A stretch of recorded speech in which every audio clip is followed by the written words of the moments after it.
डूब जाता है। अर्जुन ने कहा मैं कैसे मान लूं? तो भगवान ने कहा यही ज्ञान मैंने कल्प के आदि में सूर्य को दिया था। सूर्य ने अपने पुत्र मनु को दिया, मनु ने राजा इक्ष्वाकु को दिया, राजा इक्ष्वाकु ने इस ज्ञान को राज ऋषियों में फैलाया। पर जब जब अधर्म बढ़ जाता है, भगवान उम्र में छोटे थे, बड़ा 18 अध्याय का गीता में सवाल जवाब हुआ है। अर्जुन ने कहा मैं कैसे मान लूं? भैया माइक वाले कुछ करो। मानता था, सखा मानता था, 18 अध्याय गीता में सवाल जवाब हुआ। तब भगवान ने कहा तू नहीं मानेगा? बोले ना, मैं कैसे मान लूं? कैसे मान लेंगे? तो भगवान ने कहा अंबर में कुंतल जाल देख, अंबर में कुंतल जाल देख। खोला अपना मुख का, झांक मेरे मुख के अंदर।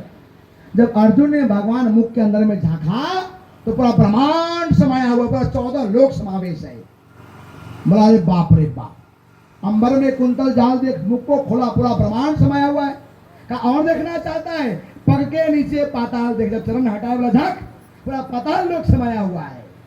कहा अंबर में कुंतल जाल देख, नीचे पाताल देख। सब जन मुझी से पाते हैं, फिर लौट मुझी में आते हैं, फिर लौट मुझी में आते हैं, फिर लौट मुझी में आते हैं। जब अर्जुन ने देखा तो वही अर्जुन जो सवालों की झड़ी लगा दिया था, लड़ी लगा दिया था, वही डंडे की तरह दंडवत लेट गया, दंडवत डंडे की तरह, और कहा तुम साक्षात परब्रह्म न दूजा ब्रह्म जायते। आप ही साक्षात परब्रह्म हो, आपसे बड़ा कोई ब्रह्म संसार में नहीं हो सकता है। मोहम नष्टा स्मृति। धर्म के लोग माला फेरते हैं, हिंदू, मुस्लिम, सिख, ईसाई, जैन, बौद्ध, पारसी, यहूदी, सब लोग माला फेरते हैं। जितने महानुभाव बैठे, अतिथिगण बैठे हैं, माला फेरने वाले में 108 मनके क्यों होते हैं? क्या जानते हैं आप? क्या आप जानते हैं कोई? हर धर्म के लोग माला फेरते हैं और फेरने वाला माला में 108 मनके होते हैं, दाने होते हैं, और उसके ऊपर सुमेरु लगा होता है। आप मुसलमान के बच्चों से पूछो तो कुरान का सारा आयात पारा सब याद है उसे। क्रिश्चियन के बच्चों से पूछो, सारे बाइबल की बात याद है उसे। सरदार के बच्चों से पूछो, गुरु ग्रंथ और सुखमनी का पाठ सब याद है उसे। अगर आपके बच्चे से पूछ लिया जाए कितने वेद हैं, कितने शास्त्र हैं, कितने उपनिषद हैं, कितने महापुराण हैं, आपके बच्चे की टाइटा फिश हो जाएगी। और आप कहते हो हम हिंदू हैं। मेरी बातों को बुरा मत मानना, ऐसे हिंदुओं चुल्लू भर पानी में डूब के मर जाओ। आज इसीलिए हम घट गए। योगी जी का नारा है बटोगे तो कटोगे। हम बट गए। हमारे पहाड़ों में ये ठाकुर का पहाड़, ये ब्राह्मण का पहाड़, और ब्राह्मणों में भी ये बड़ी धोती वाला, ये छोटी धोती वाला। मैंने कहा पहाड़ियों कैसे तुम्हारा कल्याण होगा? इन संकीर्णताओं से ऊपर उठिए, एक उद्देश्य रखिए, हम हिंदू हैं, हम सनातनी हैं। अगर एक हिंदू हो जाओगे, एक सनातनी हो जाओगे, तो दुनिया की कोई ताकत नहीं है जो हमें बाल बांका कर सकता है, जो हमारा कुछ बिगाड़ सकता है। तो आज हमारे बच्चों के अंदर में बाल संस्कार रोपण करना अति आवश्यक हो जाता है। हमारी संस्था मानव उत्थान सेवा समिति, सदगुरुदेव श्री सतपाल जी महाराज, हम जैसे हजारों साधु महात्मा, आज हम बच्चों के अंदर में संस्कार शिविर लगाते हैं कि हमारा सनातन की संस्कार क्या है, हमारा हिंदू का संस्कार क्या है, सनातनी क्या है। और वही बच्चे जब आश्रम से घर जाते हैं तो माँ बाप के फोन आते हैं कि महात्मा जी आपने क्या कर दिया हमारे बच्चे के साथ। मैंने कहा क्या हो गया? बोला इतना अच्छा, कभी हमको प्रणाम नहीं करता था, सुबह उठ के पहले मम्मी पापा को प्रणाम करता है, दादा दादी, ईजा आमा बुबू को प्रणाम करता है, मंदिर को प्रणाम करता है, तब जाकर के घर से बाहर निकलता है। मैंने कहा जो संस्कार आप नहीं दे पाते हैं वो संस्कार साधु महात्मा देते हैं, क्योंकि पहले भी गुरुकुल हुआ करता था और आज का यही गुरुकुल है जहाँ साधु महात्मा रहते हैं। और जब आज के गुरुकुल में बच्चों को भेजोगे, फिर राम तो व्यवहार के केवल एक राम है जो आपका कल्याण कर सकता है, और वह कौन सा राम है? प्रथमो राम है शालिग्राम, जो नेपाल के गंडक नदी में निकलते हैं, तुलसी जी के पास रखते हैं, तुलसी से विवाह कराते हैं, वो शालिग्राम प्रथमो राम है शालिग्राम। दो जो राम है पारस राम जो परशुराम जी हुए फरसा लेकर तैयार रहते थे, हमेशा क्रोधित। तीजो राम है राजा दशरथ का बेटा राम। प्रथमो राम शालिग्राम, दूजो राम परशुराम, तीजो राम राजा दशरथ का बेटा राम। ये 3 राम को तो आप जानते हैं, पर चौथा राम जो है, जब आप सकल के जब व्रत कर लोगे तो वो राम प्रकट होगा। और वो राम कौन सा है? चौथा राम है आत्म राम। रमे निरंतर आत्मा सब घट आठो याम, वाही ते संतन धरा राम ताही को नाम। जब व्यक्ति दशरथ बनता है, 10 इंद्रियों को रद्द करता है, तो उसके हृदय में आत्मा राम प्रकट होता है। और यही बाई जी के चरणों में जब बैठोगे तो यही आत्मा में राम को प्रकट करा देगी और राम को जना देगी। और राम को जान जाओगे तो जीवन आपका सफल और सार्थक हो जाएगा। और यहाँ कई लोग हैं जो राम को जानते जा रहे हैं। एक छोटा सा भजन गा करके मैं वाणी को विराम दूंगा, आप लोग साथ दीजिएगा। बोले सतगुरुदेव महाराज की जय, साथियों दरबार की। इतनी कृपा सतगुरु जी बनाए रखना, इतनी कृपा सतगुरु जी बनाए। सेवा सुमिरन सत्संग में लगाए रखना, सेवा। इतनी कृपा सतगुरु जी बनाए रखना, मत रखना।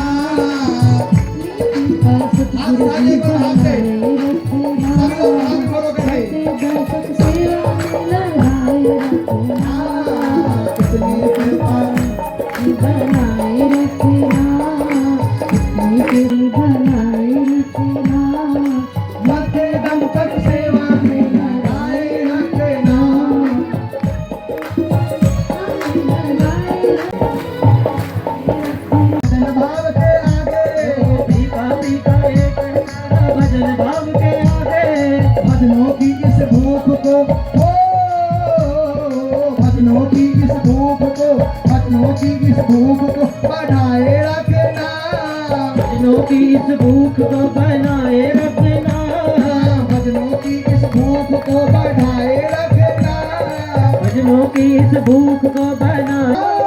मरते दम तक से हो आए रखना, मरते दम तक सेवा में लगाए रखना, मरते दम तक सेवा में लगाए रखना, मरते दम तक सेवा में लगाए रखना। इतनी कृपा सतगुरु जी बनाए रखना, इतनी कृपा बाबा जी बनाए रखना, इतनी कृपा सतगुरु जी बनाए रखना, इतनी कृपा सत्संग में लगाए रखना, सेवा सत्संग सुमिरन में लगाए रखना, सेवा सत्संग सुमिरन में लगाए रखना, सेवा सत्संग सुमिरन में लगाए रखना, सेवा सत्संग सुमिरन में लगाए रखना, सेवा सत्संग सुमिरन में लगाए रखना। जन्म जन्म तक तेरा मेरा साथ कभी ना छूटे, जन्म जन्म तक तेरा साथ कभी ना छूटे, जन्म जन्म तक तेरा मेरा साथ कभी ना छूटे। जन्म जन्म तक तेरा मेरा साथ कभी ना छूटे। जितने लोग यहाँ बैठे माताएं बहन भाई कहते हैं कि परमात्मा से हमारा जन्म जन्म का नाता जुड़ा नहीं, हाथ उठाइए। और ये आखिरी पंक्ति है, सभी लोग गाइएगा और भाव से गाइएगा। जन्म जन्म तक साथ कभी ना छूटे, जन्म जन्म तक तेरा मेरा साथ कभी ना छूटे। पीछे के लोग नहीं गा रहे हैं, पीछे जो भाई लोग खड़े हैं सब लोग गाइए भाव से। एक एक भाई बहन की मुख से वाणी निकलनी चाहिए और हाथ से ताली बजनी चाहिए। जन्म जन्म तक तेरा मेरा साथ कभी ना छूटे, जन्म जन्म तक तेरा मेरा साथ कभी ना छूटे।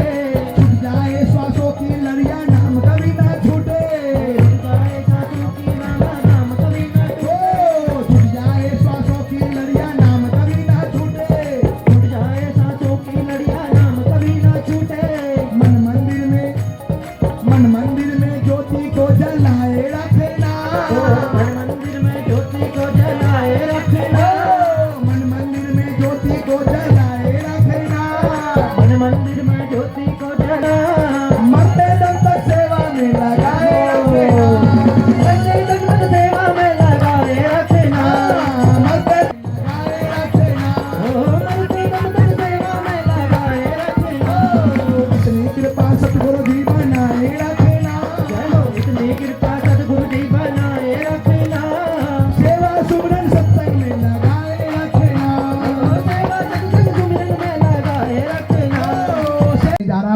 उससे पूर्व एक प्रसंग मैंने छेड़ दिया था 108 माला के मनके का। आप सोच रहे होंगे महात्मा जी ने छेड़ तो दिया पर बताए क्यों नहीं, तो उसको मैं पूर्ण करके वाणी को विराम दूंगा। हर धर्म के लोग डॉक्टर साहब 108 मनके की माला फेरते हैं, हर धर्म के लोग, चाहे कोई भी मजहब के लोग हो। अब इस बात का मर्म समझने के लिए आपको आना पड़ेगा महात्मा करुणाबाई जी के पास। इनके चरण जब आप पकड़ोगे, इनसे पूछोगे कि महात्मा जी ने जो सुनाया था वो 108 मनके की माला क्या है। अब मेयर साहब सुन लीजिएगा, फिर वाणी को विराम करूंगा मैं। आप 24 घंटे में कितने श्वास लेते हैं और छोड़ते हैं, क्या पता है आपको डॉक्टर साहब? आप तो डॉक्टर हैं। प्रत्येक मनुष्य 24 घंटे के अंदर में कितने श्वास को लेते हैं और छोड़ते हैं? आप सर्च कीजिएगा, 21,600। कितने? 21,600। और हर जाति के लोग, हर मजहब के लोग, इसीलिए हर मजहब के लोग 108 मनके की माला फेरते हैं। हिंदू हो, मुस्लिम हो, सिख हो, ईसाई हो, जैन हो, बौद्ध हो, पारसी हो, यहूदी हो, जैनी हो, बौद्धिस्ट हो, सभी वही श्वास लेते हैं जो हम ले रहे हैं। सब में आत्मा वही है जो हमारे में है। तो मनुष्यों ने कहा 21,600 मनके की माला अगर बनाएंगे तो इतना बड़ा माला बन जाएगा कि आदमी संभाल ही नहीं पाएगा, फेर ही नहीं पाएगा।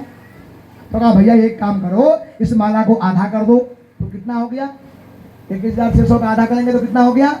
10,800 का। फिर भी बहुत बड़ा माला हो जाएगा, फिर भी वो माला को नहीं संभाल पाएंगे। तो मनुष्यों ने, ऋषियों ने कहा एक काम करो, 108, तो 108 मनके की माला बन गई। और 108 मनके की माला जब फेरते हैं तो सुमेरु होता है, वो सुमेरु को लांगा नहीं जाता, वहीं से वापस जाते हैं, फिर वहीं पे जाकर गिर जाते हैं। अब आप अगर अंतर जगत में उतरेंगे तो आपका श्वास भी नाभि कमल से उठता है, मूलाधार चक्र से उठता है और आज्ञा चक्र पे आके रुक जाता है, चोटी चक्र पे नहीं जाता। चोटी चक्र को नहीं लाएंगे। 7 चक्रात जो है पढ़ेंगे आप, अध्यात्म में जाएंगे, आत्मज्ञान की विद्या प्राप्त करेंगे तो समझ में आएगा आपको। तो वो भी माला जो है नाभि कमल से उठत है, ब्रह्मांड में जात समाए, हाथ पैर चाले नहीं, सुरती से पकड़ा जाए। वह माला श्वासों की माला थी। एक काठ की माला तो जल जाएगी, सड़ जाएगी, गल जाएगी, टूट जाएगी, पर जिस दिन श्वास की माला टूटी ना तो कहोगे राम नाम सत्य है, महात्मा का मुर्दा बड़ा मस्त है। नटस बात समझ में आ गई कि नाम जपते रहो, सेवा करते रहो, भक्त जीवन का यूं ही गुजर जाएगा, धीरे धीरे अंधेरा सिमट जाएगा। तो वह नाम को जरूर जानिए। जिन लोगों ने जाना है खूब ध्यान करे, साधना करे, चलत फिरत काम करते रहो, नाम जपते रहो। हर पल आप बैठे हैं तो चल रहा है, क्योंकि आप कहीं भी रहेंगे तो श्वास आपका नहीं रुक सकता, और श्वास रुक गया तो डेथ। तो उसी श्वास के अंदर में सदगुरुदेव श्री सतपाल जी महाराज ने हमें गुप्त नाम बताया है, ताकि व्यक्ति कहीं भी, किसी भी अवस्था में, किसी भी परिस्थिति में उस परमात्मा के गुप्त नाम को जान सकते हैं। तो जिन लोगों ने जो मार्ग है वो ज्ञान से, तो उस ज्ञान को जाने और आप भी समझें और बाई जी के संपर्क में रहें। और आपके अल्मोड़ा में अरसों के बाद आपके बीच में आए, तब तो मेयर साहब से हमारा संपर्क नहीं था, और पहले चेयरमैन साहब थे, उनसे बहुत हमारी अच्छी उठ बैठ थी। सांसद अजय भट्ट जी के साथ ही बराबर दिल्ली में हमारा मिलना होता रहता है। फिर राजनीतिक गतिविधियाँ अपनी जगह हैं, पर हमारा उद्देश्य है कि हम अध्यात्म को जान करके अपने जीवन को जाने। और इस नगरी का नाम है सांस्कृतिक नगरी अल्मोड़ा, और संस्कृति का मंचन आपने किया। उन सभी बच्चों को मैं बहुत बहुत साधुवाद देता हूँ, बधाइयाँ देता हूँ, और आशा करता हूँ कि सांस्कृतिक नगरी के बाल कलाकार सांस्कृतिक में आगे बढ़े। और सभी को साधुवाद देते हुए मैं यही कहूँगा, बाग रहेगा तो फूल खिलेगा, और जिंदगी रहा तो आपका सेवक आपसे जरूर मिलेगा, आपसे जरूर मिलेगा, आपसे जरूर मिलेगा। बोले साचे दरबार की जय।